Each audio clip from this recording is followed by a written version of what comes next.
Welcome to the Physical Product Movement, a podcast by Fiddle. We share stories of the world's most ambitious and exciting physical product brands to help you capitalize on the monumental change in how, why, and where consumers buy. I'm your host, Ken Ojuka.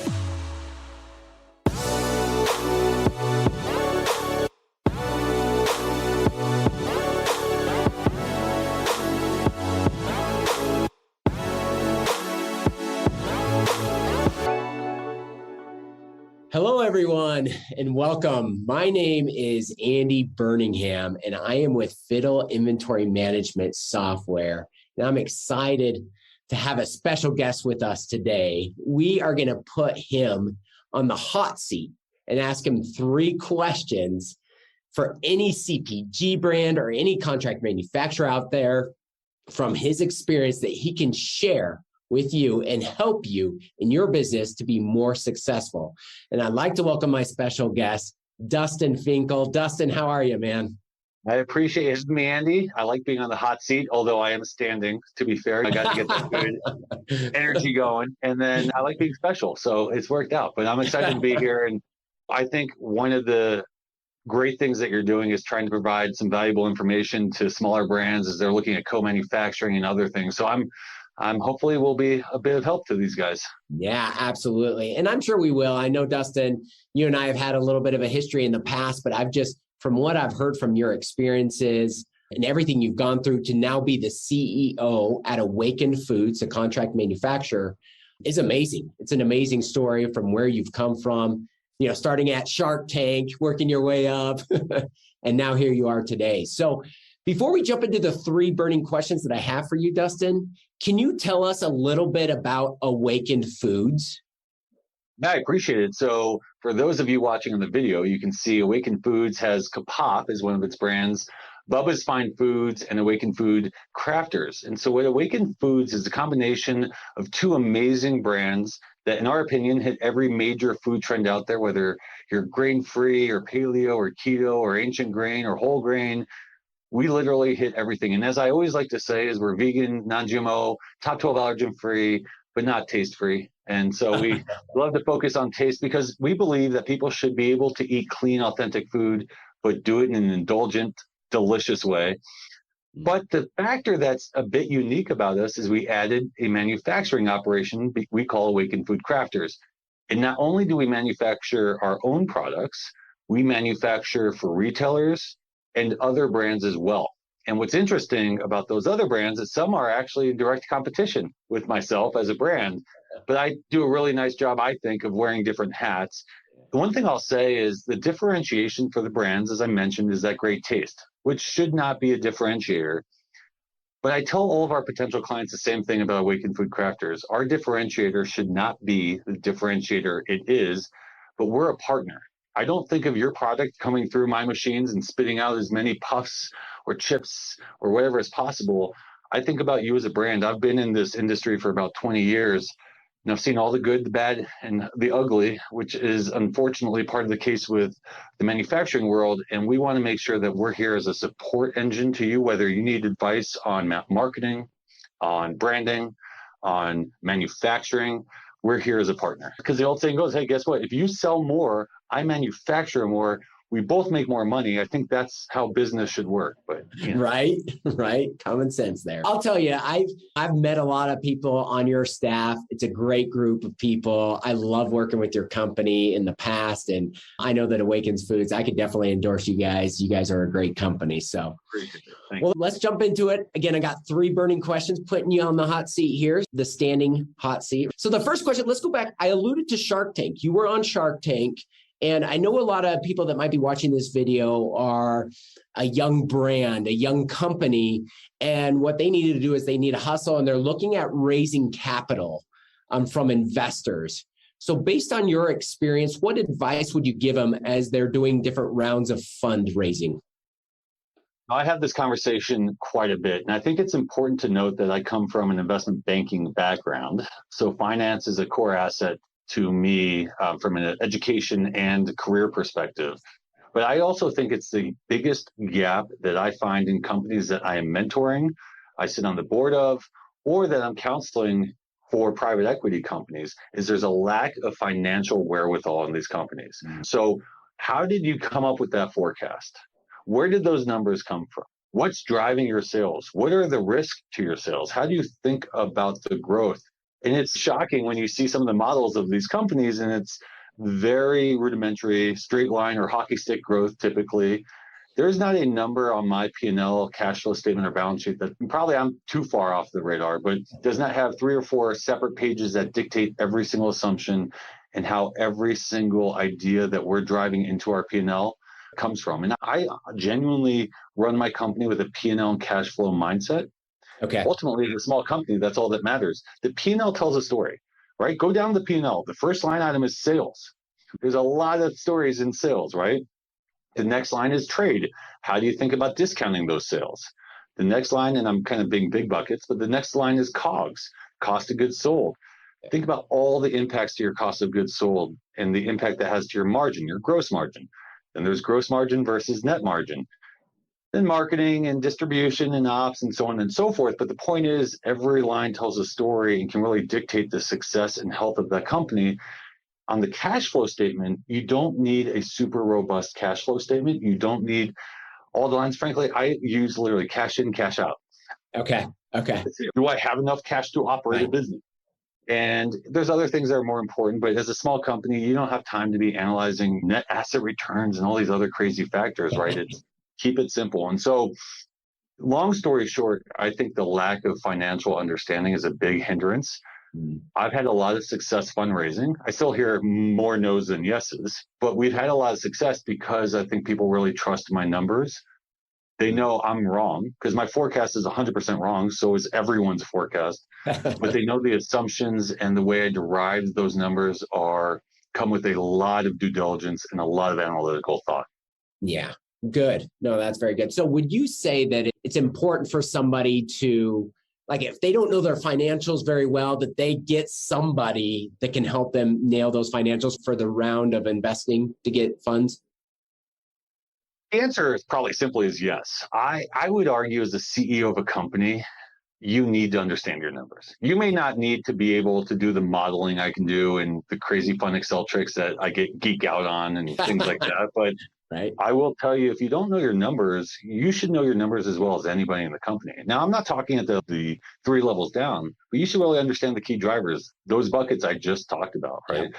Sales, COGS, distribution, things like that. You should understand what's driving that, because at the stages of companies like mine and others, those are the deal breakers for a company. And again, it tells a story. And so, yes, if you don't know how to model and you need support there's plenty of outsourced CFO groups or accounting groups, and absolutely use those. But you better understand those numbers, because if you're on stage, whether it's one-on-one with an investor or in front of Shark Tank, you need to know that. And if you watch my Shark Tank episode, I got a lot of credit for really knowing my business. Yeah. And I think that really differentiated me, because I could talk. You can ask me any question about my business and I know the answer. And that holds true to today. And I'm not going on Shark Tank tomorrow, as far as I know. No, that sounds great. No, that's great advice. No, thank you for that. So question number 2 that I want to ask. So when brands are scaling and they're looking for a contract manufacturer like you, what are some critical items? Because a lot of these brands, they're young. They might feel like they're being slighted by a big player that's bringing in a lot of volume to this contract manufacturer. So what can they do to get more credibility with their contract manufacturers and gain some traction?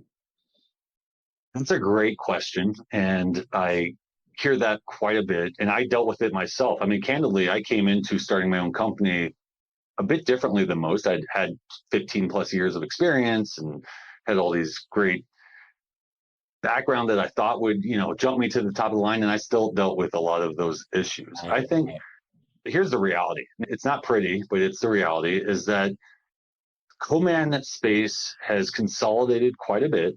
And it is very hard for small companies to get co-mans to pay attention to them. That's first and foremost. And that's part of the reason we created Awaken Food Crafters, is because I believe there's a white space to service these smaller companies. Not only the big companies, but the small companies as well. That's number 1. Number 2 is you don't have to start at a co-man. right? A lot of companies start in commercial kitchens, or they'll start in shared spaces. Or what's another way you can kind of get off the ground and bootstrap your way to growth? Now, there's companies like me, though, that I didn't want to do that. I wanted to go big or go home. I wanted to go fast. And so when I went out there, I didn't just cold call. I physically went out to all the events, the PLMA shows, Private Label Manufacturing Association, to Snackspo, to Expo West, to all these events, and kept showing myself that I was a legitimate potential for them. Because there's nothing like being in front of someone saying, okay, say no to me to my face, but because I'm going to tell you why you're wrong and why you should take a shot on me. And that really, believe it or not, works. It kind of goes back to that raising the money piece, is being out there in front. I'll jump back to that for 1 second, because this works with co-mans also, is I would do this thing where I would say, hey, I'm going to be in Cincinnati tomorrow. I have another meeting. Can I set up half an hour of your time since I'm going to be there anyway? Yeah. And more people are likely to say yes to that than if you're like, hey, can we book a time and I can come out? They don't really do that. They would say yes, and then I would book a flight to Cincinnati. Yeah. So, Andy, and same with co-man. So you're putting a face to the name. The second thing I would say is they want to see some capitalization. So I don't need to see all your books, but I want to get a sense that you're ready to spend some money behind this investment. Not with me necessarily, but I don't want to invest all this energy, effort, and time in getting you up, started, going, and then you die 6 months later, right? So you have the right capitalization. Do you understand what you're doing? And half the companies I talk to, honestly, I give them counsel on, like, here's what I would do for the next 6 months, even if it's not with me, because it's going to set you up better for success. And hopefully you remember that advice I gave you in 6 months and you come back to me. The third thing, and I've heard this from a lot of other co-mans as well, is the amount of clients that come and don't know or have any idea how their product's made. Wow. And whether it's you don't know how it's made, you don't know the process, you don't know the specs, and some issues become because you've had a prior co-man who didn't share that all with you, but you really need to know, no different than your finances, how your product is made. You need to be the expert, or at least have someone there that really is the expert. Because if you don't know how the product's made, how am I going to know how the product's made? Unless you're starting from scratch and we're doing R&D. That's a different story. Yeah. But if you have a product and you're like, hey, I got this great product, I want to work with you. What machine's it made on? I don't know. How is it? What are the specs? I don't know. And that's one I haven't seen as much personally, but I've heard a lot of feedback from other leaders in the co-man space. That's an issue that they deal with quite frequently because they had an R&D firm build it. Then the R&D firm worked with a co-man, and now they're trying to find a new co-man, and they genuinely have no idea. It's like, oh, it's a cookie. Yeah. Okay. Some other things that I see that could really help is make sure that you find people that can validate the concept for you. And so that can be names of investors. Names go a long way. Like, hey, X person's involved, or this person's behind the company, or here's how I'm going to validate this in market. What are other ways you can demonstrate validation to the co-manufacturer so that we're not wasting our time and you're not wasting your time either? So those are the 3 or 4 big things that I would focus on. Ultimately, though, here's what I would say. If you have a call with a co-manufacturer and they treat you poorly in the beginning, they're not going to get better. If a co-man says, hey, look, I had plenty of these conversations that were great, but in the end, they're like, you're too small or you don't have enough volume. Okay, I can respect that. It's frustrating, but at least they treated me with respect. Yes. If they start poorly, they're going to end poorly. And I would be cognizant, because I think there is a little bit of arrogance in the co-manufacturing space because of the consolidation and the lack of capacity that's out there in the marketplace. And ultimately, that's going to change. And hopefully the ones that did it right will win. Like Awaken Foods, for instance. There you go. Well, listen, I think there's so much to take away from what you just said. And I just want everyone, whoever's watching this, to know that, like, I know from your personal experience, and we've talked offline about this, that is a big issue. And you have experienced that pain in your career with in a previous life, if you will. And this is how we're at where we are today with Awaken Foods. And great information that you shared. It's interesting, Andy, and I hesitate to say this, but I will. Referring to what you're referring to, the struggles I went through with co-manufacturing, I thought my struggles were really bad and it was tough.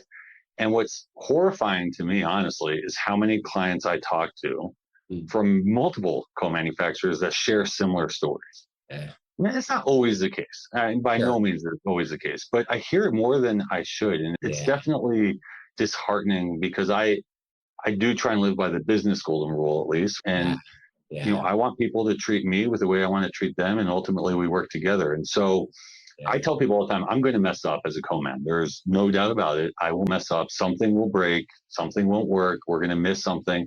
But I also guarantee you I'll do everything in my power to make it right for you. Yeah, so. That's awesome. No, I appreciate that. Transparency is huge, I think. Yeah. Listen, last question, and then you're off the hot seat. And that is, so let's say somebody, you know, a young CPG brand, or really anyone, you could be the contract manufacturer, you could be a CPG brand. What makes a good partnership then? If they're together, like what are some of those things that makes them clicking on all cylinders? Business is good. What is something that they can do to form a great partnership? Yeah, I'm going to probably use some cliches to start, and then we'll kind of dive in a bit.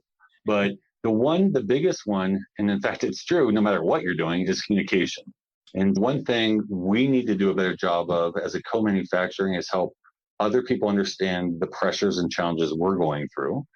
Not because you care necessarily, but because like anything else, you don't know until you walk in someone else's shoes. And so until I ran my own co-manufacturer, there are certainly issues I was not completely aware of, right? And I think being very transparent to those, and that's why I talk about the mistakes, and I know I'm going to screw something up, but we're going to try and fix it. And then on the flip side, as the brand, trying to be open and transparent. Now, the reason brands are hesitant to do that is they fear the ramifications of that. Oh, I'm not going to produce this much, or this is going to happen. What are they going to think? Are they going to drop me as a client? And I get that challenge and that fear. But again, if you can establish a really good relationship, hopefully you'll work through some of those issues. Yeah. The third is being a good partner, or the second, I don't know where I'm at, but being a good partner. And that goes back to communication, but also realizing that you aren't the only client, but I know that you care only about your brand. So how do we work within that? How do we be successful together? Because I have to manage the manufacturer, not only for the Kapop and Bubba's that we produce, but all these other clients. I wrote some notes down on this one, but I think it's funny. It's find a good co-man to start. Yes. I laugh at rereading my notes on that, but you know, the reality is honestly that does save a lot of problems because I was in this boat and I know somebody else, you are almost desperate. You have the idea, you have the concept, you may have raised the money, you want to go. And so many people are saying, no, they won't talk to you. And you find someone's willing to talk to you. And you're like, let's go. Yeah. And you ignore the red flags. And I think I get it. Maybe that's okay. You live, you learn, and you move on. But at the same time, I think you can avoid a lot of stress and pain if you spend a little bit longer up front, making sure that who you're going to work with is a good partner. And I respect that as a co-man. And I think vice versa. The final one I would say is contracts. I will give my little soapbox speech about contracts. I genuinely wish the world was a handshake agreement world. Yeah. But the problem is, and I tell people this, it's like, Andy, let's say you and I do a deal. Sure. I trust you, you trust me. We could probably do a handshake. The problem is we're in the real world and I might get hit by a bus. And now you're dealing with Bob, the new guy, or you leave and I got to deal with somebody else. And the reality is that's where contracts come into play, number one, because it does clarify when different players are involved. And the other time contracts come in, unfortunately, when's the only time you really look at a contract? When things are going bad. Yeah. Right. And so it does define the scope and it helps ensure that if things go bad, you can kind of try and work through those effectively. And so I do try and create really strong contracts to make sure that everyone's in agreement, because we've talked a lot about the deal. I might say, I'm going to produce this and it's going to do this. Now we have it on paper. You read this. You're clear. I read this. I'm clear. Okay. We're on the same page. Let's go do it. Doesn't mean I'm going to hold you to the 10-day X, Y, and Z necessarily. Right. But it's more about, are we on the same page moving forward? Do we feel the same way about the world going forward? That's where I would spend some time making sure you feel good about those contracts. And I think to your point earlier is that if you feel desperate, that could be an easy step to overlook. Hey, where do I sign? Let's just get this done. I have my product. There's buyers lining up. So we need to get this out the door. So you're right. I mean, that's something that needs to be very clear from the onset. so that you're both in the same page moving forward. So yeah, great. There's another red flag. I have my contract, and I probably shouldn't say this. Everything's negotiable to a point. I may get to a line that I don't want to change and vice versa. Sure. But if the contract manufacturer is not willing to have discussions about things that are important to you, probably a pretty big red flag. I could have a conversation with you and not agree. That's different. Right. But if they're like, this is the way it is, it's like the Apple contract. You sign away your firstborn and you're like, whatever. Right.